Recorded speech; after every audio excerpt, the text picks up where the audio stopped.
Namaste, Hare Krishna.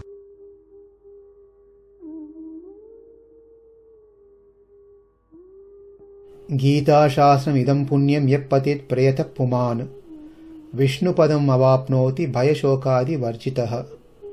One who, with a regulated mind, recites with devotion this Bhagavad Gita, which is the bestower of all virtue, will attain to a holy abode, such as Vaikunta, the residence of Lord Vishnu, which is always free from the mundane qualities based on fear and lamentation.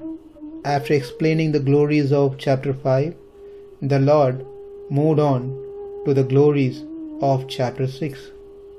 On the bank of the Godavari river, there is a beautiful town of the name Pratishtanpur. In that town there was a king by name Janashruti. He was loved by people very much who had good qualities. He performed daily fire sacrifice in a very opulent manner, where the smoke from there reached even the heaven and made the trees over there turn black. Due to the king's pious activities, even the devatas were residing in the town. When the king distributes, when he gives charity, he would distribute just as the cloud distributes the rain. Because of the king's pure religious activities, rain was not a scarcity. The fields were always full of crops. One time, the demigod took a form of swans and then were flying through the sky, one behind the other, talking to each other.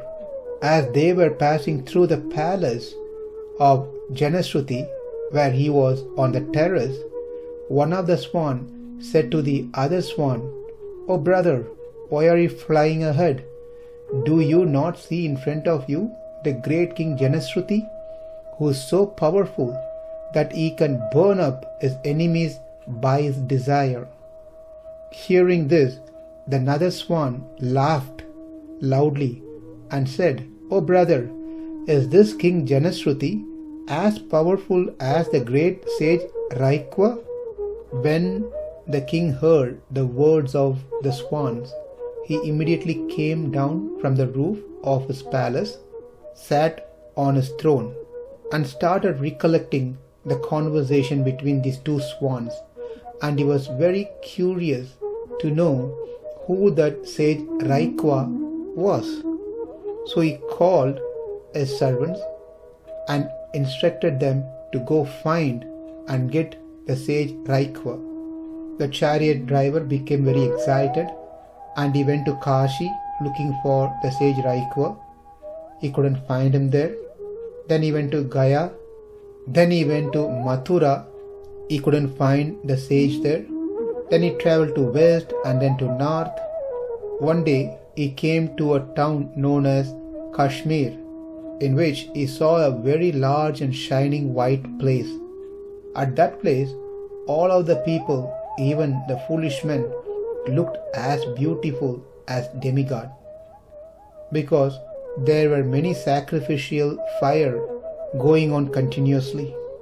Over there, near a temple door, there was a small cart underneath a tree, and this servant of the king spotted the sage Raikwa from the description that he heard from Janashruti. He immediately fell at his feet and inquired from him. He asked, "Where do you live? What is your full name? You are such a highly elevated person. Why are you sitting in this place? I think you must be the great sage Raikwa. My king Janashruti would like to see you. Would you please join me so I can take you to my king?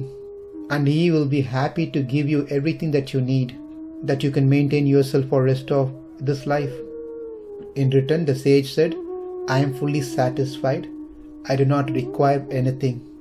The chariot driver immediately left on his way back to the town. When he reached back to his destination, he immediately went straight to the king with folded hand. He informed all the events that took place. After hearing, the king decided to go himself in person to take the darshan of the great sage Raikva. He sat on a beautiful chariot, took a lot of valuable gifts and left to Kashmir. Over there, he saw the sage Raikva. He fell at his feet, placed the entire valuable items that he brought. At that time, the great sage Raikva became very angry. He said, "O foolish king, you take all these useless things and put them in your chariot and leave from this place immediately." The king understood the position of the sage. With great devotion, he fell at the feet of Raikva and begged for forgiveness, asked him to be merciful upon him, and inquired him, "O sage, how have you attained such a high state of renunciation and devotion?" Seeing the king's submissive nature, Raikva replied, "Daily I recite the 6th chapter of Bhagavad Gita." After understanding the greatness of 6th chapter of Bhagavad Gita, the king Janashruti requested Raikva to teach him the 6th chapter. And after learning the 6th chapter, the king engaged in daily reciting the 6th chapter, and in due course of time, a flower airplane arrived and took him to the higher abode. And meanwhile, the great sage also attained the same result. Anyone who recites the 6th chapter of Bhagavad Gita will very soon attain the service at the lotus feet of Sri Vishnu. Of this, there is no doubt. This chapter explains the 4 stages of knowledge, the way one can see equality among many things. Even the person who has fallen down from the practice of yoga will be benefited by many ways, like taking birth in a family of yogis, where he can quickly grasp and progress further. This chapter tells the ways that one should perform yoga, dhyana yoga. Namaste, Hare Krishna.